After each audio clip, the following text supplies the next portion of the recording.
चाहे किसी भी तरीके का कोई भी रिलेशनशिप क्यों ना हो, लेकिन अगर उस रिलेशनशिप में अंडरस्टैंडिंग ये चीज़ अगर मिसिंग है तो वो रिलेशनशिप ज़्यादा टाइम तक कभी भी नहीं चल सकता है। कभी ना कभी उनमें से एक ना एक पर्सन अपना आपा ज़रूर खोएगा ही खोएगा।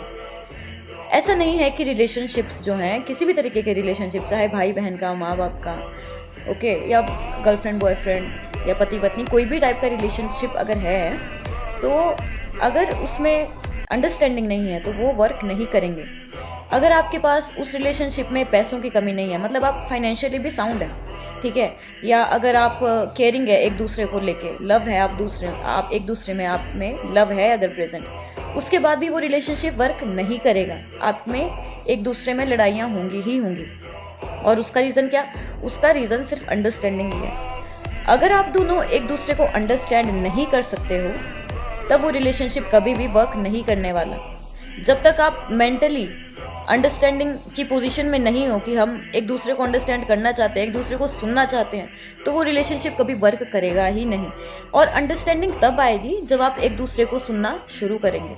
क्योंकि मैक्सिमम रिलेशनशिप में जो एक चीज़ पाई गई है जिस वजह से वो रिलेशनशिप ब्रेक होने की तादाद पे पहुंच जाते हैं, तो उसमें जो चीज़ बताई गई है वो ये है कि ये मेरी बात नहीं सुनता या ये मेरी बात नहीं सुनती। तो सुनना बहुत ज़रूरी है, लिसनर बनना बहुत ज़रूरी है, और साथ ही साथ एक दूसरे को अंडरस्टैंड करना बहुत ज़रूरी है। क्योंकि जब आप एक दूसरे को सुनोगे तभी वो चीज़ें समझ पाओगे। ऐसा नहीं होगा कि एक बोल रहा है और दूसरा सिर्फ सुन रहा है, उसमें फिर एक पर्सन डोमिनेंट करने वाला हो जाता है टाइम के साथ साथ। तो कोशिश करें एक दूसरे को अंडरस्टैंड करने की और एक दूसरे की बातों को सुनने की, उनकी प्रॉब्लम्स क्या चीज़ें हो रही है, क्योंकि चीज़ें ना बैठकर बातें कर कर ही रिजॉल्व होती हैं। जब आप बैठकर एक दूसरे को सुनोगे, बात करोगे, उसके बाद आप अपनी स्थिति समझ पाओगे या दूसरे की स्थिति समझ पाओगे। ठीक है, तो आज के लिए बस इतना ही। मिलते हैं नेक्स्ट वीडियो पे, तब तक के लिए जय जय श्री राधे।